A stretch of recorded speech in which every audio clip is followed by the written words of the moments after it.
Welcome back to Antigua, Barbuda. Today it's time for our very first interview of the morning. We're speaking, first of all, to Ken Hackshaw. He has almost 25 years of experience working internationally in the area of risk management. We're here to talk to him this morning about risk, leadership, governance, and specifically about the 4th Caribbean Enterprise Risk Conference coming up in just about a month. Mr. Hackshaw, of course, is the founder and CEO of the Caribbean Risk Management Academy of Trinidad and Tobago. Mr. Hackshaw, thank you so much for joining us this morning. Good morning, and thanks for having me. Very, very welcome. Let's start with the general discussion before we get into talking about the upcoming conference, because it is about a month away. Let's talk a little about risk and leadership, because we've been termed as very risk-averse people in this part of the world, at least most of us. What's your general nugget of wisdom, general advice when it comes to taking risks in organizations, particularly as leaders? Right. So I don't know if you remember, but I think about 2 years ago, you and I had a similar conversation for our last conference. So it's good to see you again. Indeed.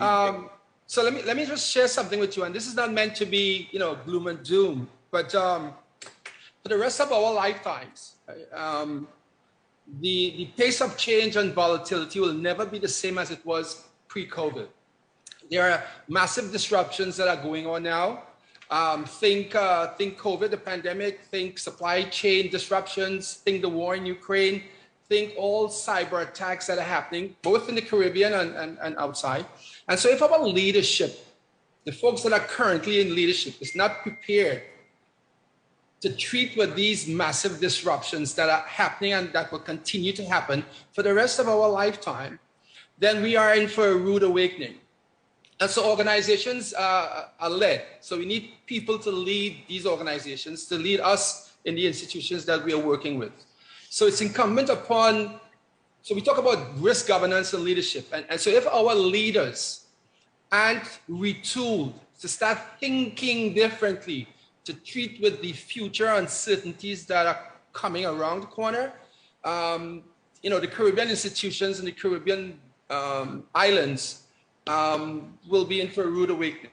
And so the goal of the conference is to not try to, but to provide leaders, employees with some of these new tools that one needs to have in their toolkit as we move forward in this most uncertain, volatile future we see ahead of us.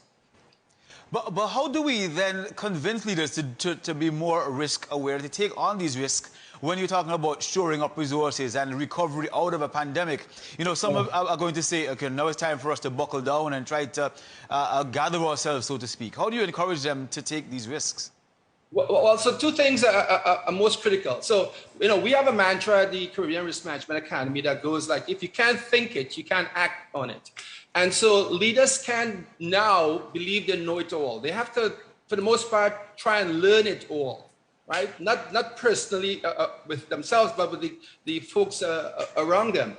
And so the thinking that was applied to the running and management of companies before cannot be the same thinking now. And so our recommendation one of the major recommendations to leaders is to have a different type of thinking, not a different level of thinking. And unfortunately, you can only take them this far by way of suggestions and recommendations. They, unto themselves, you know what? The reality is, so Newton's law of motions tells us that, an object stays at rest until it gets kicked, until an external event happens. And unfortunately, a lot of our leaders are very reactive. And unfortunately, reaction means the bad thing has already happened. So some leaders may take the advice or the conversation we are having here to heart and say, you know what, we really need to start retooling and rethinking how we treat with risks. And until that happens, or conversely, until a really bad thing happens that forces the change, then things will stay status quo. I'm glad you're advocating for a more proactive approach. Let's talk about leadership in terms of governance, in terms of political leadership. Not the aim of your conference, but we see a lot of things happening politically across the Caribbean, across the world. I mean, our own Prime Minister choosing not to attend the 9th Summit of the Americas. We see elections being called in Grenada, elections soon to be called in St. Kitts. How do you advocate for risk management when it comes to political leadership?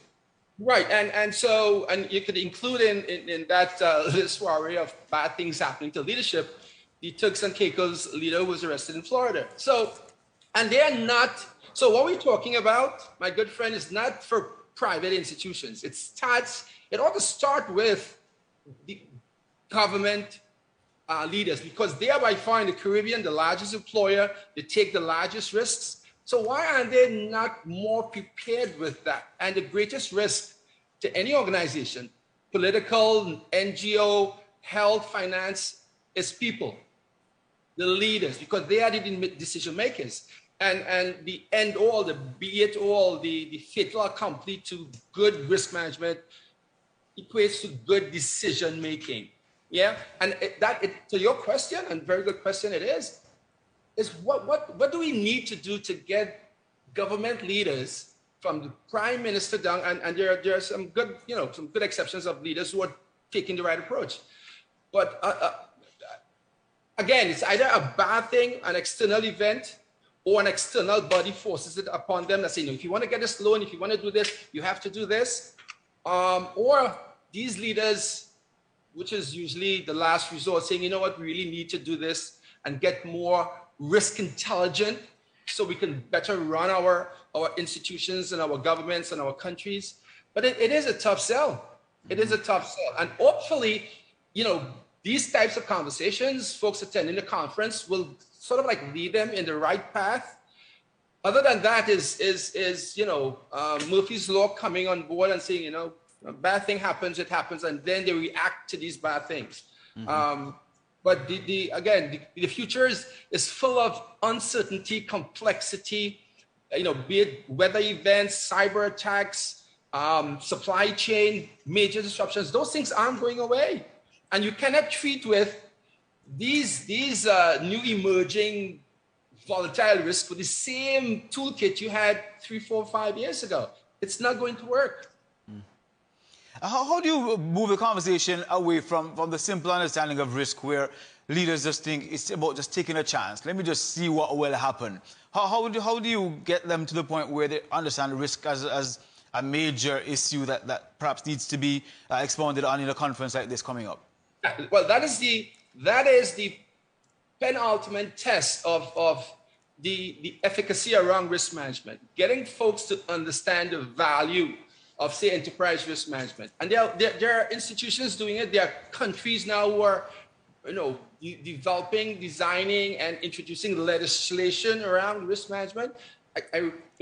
Jamaica is a good example, moving along that path. If the leaders right now think that they are all knowing, we have a maxim that says the Aegis Smith syndrome is that because you've been in government or you've been a political person for 20, 30 years, I know it all, I've seen it all. And but all it takes is just one bad event, one major disruption. And if you're unprepared for that, then all else breaks loose. Having said all of that, risk management is not a panacea or silver bullet.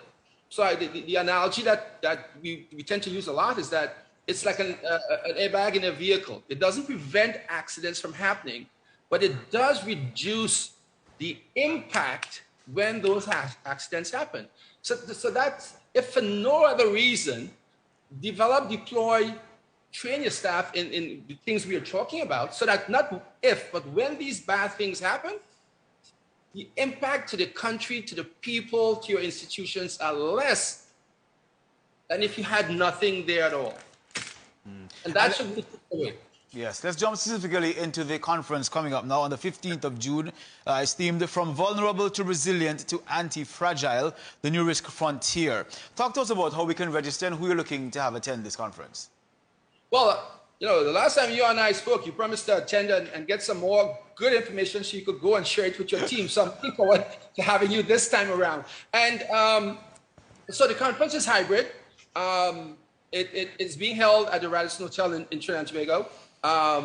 But for those of us who are unable to attend in person, you could log on to CaribbeanRiskManagement.com, indicate whether you want to attend in person or virtually.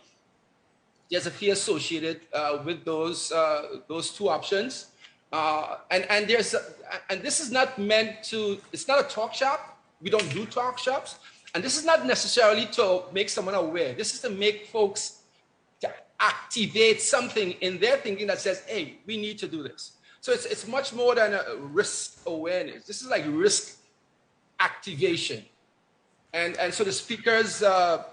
You know, we have Mr. Warren Black out of Australia. He's more into like the complexity around, you know, what we're going through now and system thinking.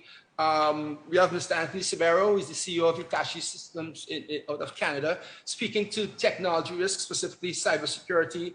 Ambassador Ralph Thomas from Jamaica. Ricardo Lewis from NGC, and many, many more. So all of the main risks associated with or aligned to the Caribbean nations, whether it's tourism, hospitality, energy, finance, technology, those topics are the major topics being addressed at the conference. So there's something in there for each Caribbean institution. Excellent. Is there a deadline by which we need to apply before we go? No, so the sooner the better, because you know, COVID is still with us. So if you're being in person, we are spacing it out such that, you know, no one is sitting on top of each other. But we like to have registrations closed off on or before, say, June 10th, because the conference is on June 15th. All right, Mr. Ken Hackshaw, let's just go over the prices. So if you're attending virtually, it's $205 US. If you're attending in person, $250 US, and it comes up on the 15th of June in Trinidad and Tobago. Is that right? That is correct, sir. All right, Mr. Hackshaw, thanks so much for joining us. That's all the time we have for this morning. We really appreciate talking to you this morning, though. Thanks for having me. Have a good one. Sir. All right, you too. So Ken Hackshaw there, he's the founder and CEO of the Caribbean Risk Management Academy. Antigua Barbuda today will be back after this break.